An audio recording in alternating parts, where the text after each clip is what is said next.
And so I went downstairs, began dusting off all the books on Islam I had acquired back in those comparative religions courses. Yes.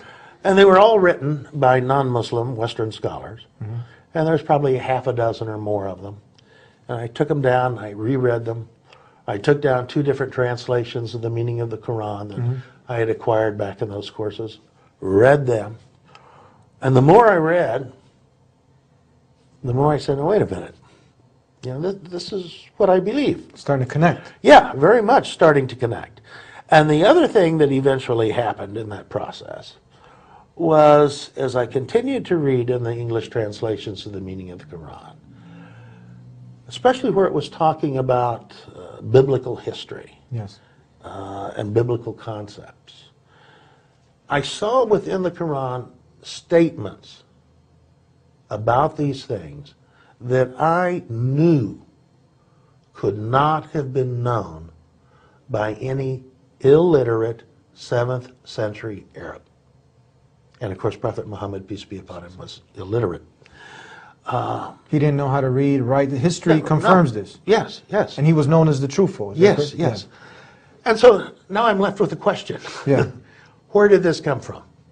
So you're looking at this and you're like, this can't come from this man or any man. No, he couldn't have known it. Uh-huh. And so that left me with the conclusion, you know, this had to be inspired.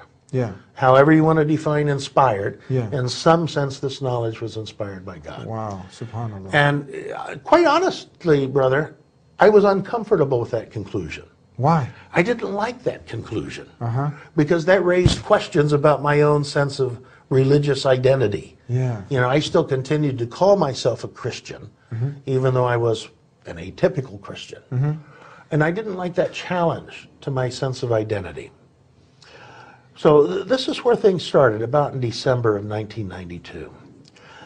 And in late December of 1992, my wife and I were talking about this all the way through. We were filling out our passport application forms for a proposed trip to the Middle East to do some research on the history of the Arabian horse. And one of the questions on the passport form was religious affiliation. Well, I didn't even think about it. You know, I just wrote in Christian and went on. Yeah. And a few seconds later, my wife turned to me and said, how did you fill out the question on religious affiliation? And I said, well, Christian, of course. And I laughed, just as you're laughing right now. And then went on to say, you know, I'm a Christian, not a Muslim.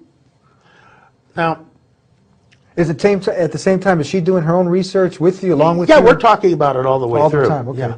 Okay, now the thing is, in terms of this story, you know, I was trained, have a doctorate in clinical psychology. Yeah. You know, I was a practicing psychotherapist. I knew that laughter is often a release of psychological tension. And I had laughed at this question. Yeah. Oh, what was the psychological tension that needed to be released when my wife asked me this innocuous question? Furthermore, why did I need to immediately follow it up by saying, I'm a Christian, not a Muslim? You know, a person does not defend against an accusation that has not been made. Now, my wife hadn't said, did you write down Muslim? In fact, her response when I said, I'm a Christian, not a Muslim, her immediate response was, well, no, I was inquiring whether you wrote down Christian or Protestant or Methodist. So the accusation had come from my own unconscious mind.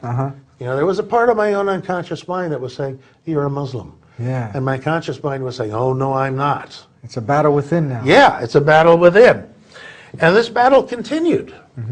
You know, by January of 1993, I was now reading my 3rd different English translation of the meaning of the Quran. You know, because again, I wasn't going to trust these first 2.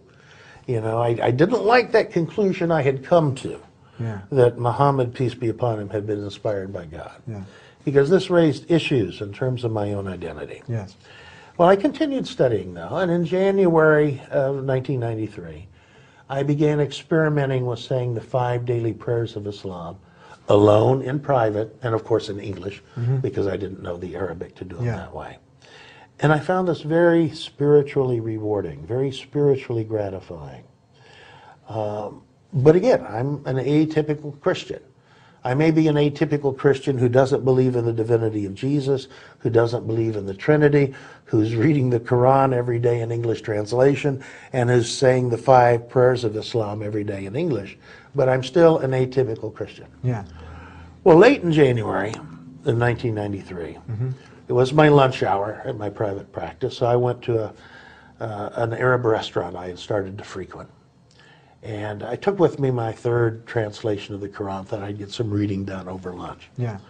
And so I walked in, I sat down, and I started reading. And all of a sudden, Mahmoud, the owner of the restaurant, who was from Damascus and a Muslim, came up to my table to take my order. He glanced down at what I was reading, but he didn't say anything. Took my order and left, and so I continued reading. Well, when my order was ready, instead of Mahmoud bringing it back to me, he sent his wife to bring it to me, who was an American and a convert to Islam. Oh, she had accepted Islam. Oh, yes, yes, and wore the hijab, the scarf that I'd come to associate with Muslim females. And so Sister Iman came, and she brought me my order, and she glanced down and said, "Oh, I see you're reading the Quran. Are you a Muslim?" And the word was out of my mouth before it could be modified by any social etiquette whatsoever. I said, "No!" and about that way, brother. And she said, "Oh, that's okay." And she turned around and left. And I said to myself, my goodness, what is going on with me? You know, I answered an innocuous question rudely and aggressively. This isn't like me. And I started stewing over it then as I ate my lunch. You know, I'm going to have to make some amends to Sister Maman when she comes back to bring me the check for the meal. And so I thought about it, and I thought about it, and I thought about it. And when the meal was over, she brought me the check, and I said something to the extent of, you know, I think I answered your question a little abruptly when you asked me whether I was a Muslim. If you were asking me whether I believe there is only one God, my answer is yes. And if you were asking me whether I believe that Muhammad, peace be upon him, though I didn't say that at that point, was one of the prophets of God, my answer is yes. So this is from researching now, looking into his life and reading the Quran, that you're coming to this conclusion now. Yes. But you just didn't want to, the identity now is the problem. The identity is an issue. Yeah. Hello, this is Dr. Gerald Dirks, formerly the Reverend Gerald Dirks. In just a few moments here on The Dean Show, we'll be talking about my conversion to Islam. Please don't go away.